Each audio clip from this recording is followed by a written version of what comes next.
Hello and welcome back everyone, it's your friendly neighborhood French Canadian. I hope you're having yourself a wonderful day. And today I'm going to analyze one of my friend's matches. So he and I have been playing since the game came out like almost 2 years ago now, so we know each other's playstyle and he asked me to analyze a match of ours. So that is what I'm doing. He plays Johnny and I play Sub-Zero, and I play the most annoying variation because I wanted to test his patience because he has really good patience and I wanted to see how far I could push him. But y'all see how backing up is so important in this freaking game, bro. You can whiff punish anything your heart desires, but that's not really true because you'll see how, Sub-Zero's back one is a high and not really that great, but it is what it is.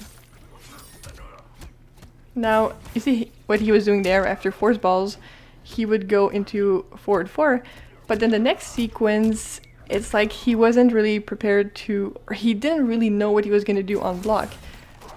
But here's the most simple thing you can do. Don't think too much ahead of what you're going to do if your opponent is blocking, and just go for the safe option, or if you have mix-ups, then go ahead for a mix-up. But you can't predict what your opponent is gonna block or not. You know, you really have to go for the safest route and then continue back away a bit, see what they do, see if they try to poke, then you can whiff punish their poke. You know, that is fighting game 101. Sometimes it's hard to remember in a game, especially if it's super close, but backing away will really help you, you know, slow down and think a little. So he knew I was gonna poke, and he took advantage of that and went for the flawless block up too. But then he dropped a combo. You really have to practice those conversions. Now, combos in this game aren't the be-all end-all. They aren't necessarily the thing or the only thing that's gonna make you win a match in this game.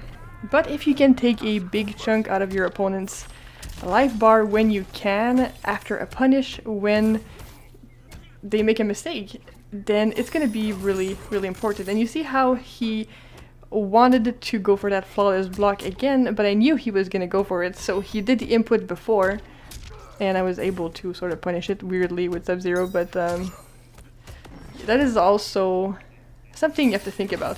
Do you want to spend all the resources to flawless block punish, or do you just want to take advantage of the frames you're gonna get? Because sometimes it's not super helpful to, you know, spend the bars to do a combo that's usually doesn't make a lot of damage depending on the character, but typically up to combos don't do that much damage.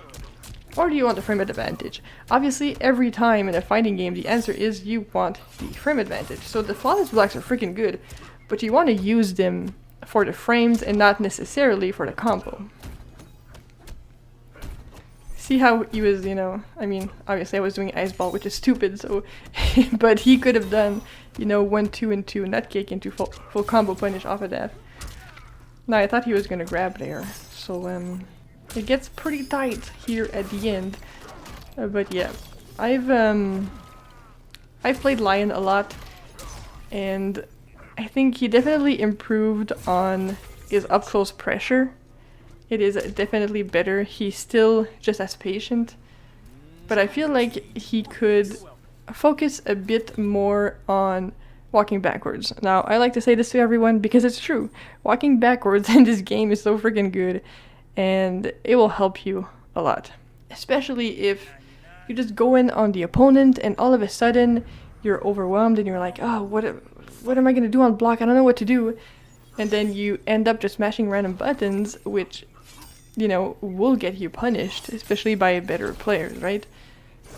So, again, you don't need to know exactly what you're going to do in block, just go for the safest options, back away, see what they're going to do. If they continue blocking, then you grab.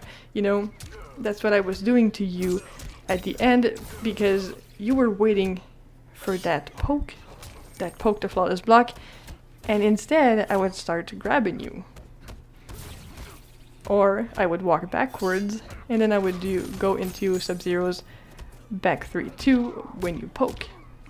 So, you know, those are things you need to think about when you're playing. You need to kind of analyze yourself on the fly. And I know it's not the easiest thing to do, and it's easier to watch after. So that's why I always say it's important to re-watch your matches.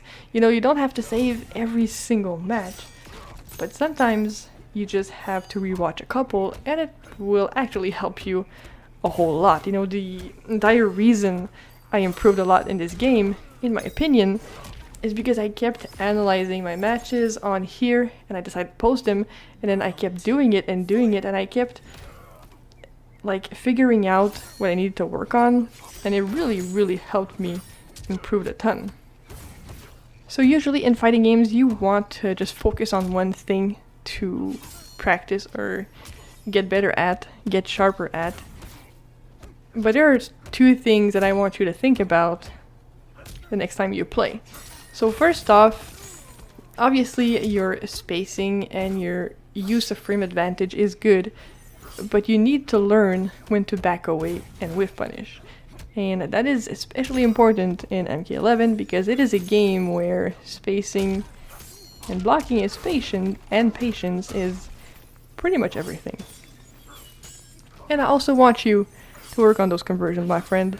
Again, as I said, it is not super important because you won the match even though you dropped a combo.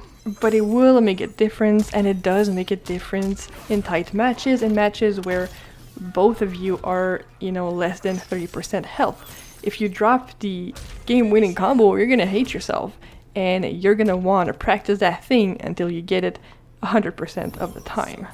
So that's it, everyone. I hope it helped you. I hope it helped people listening and watching, and I hope you have yourself a wonderful day. I'll see you all very soon.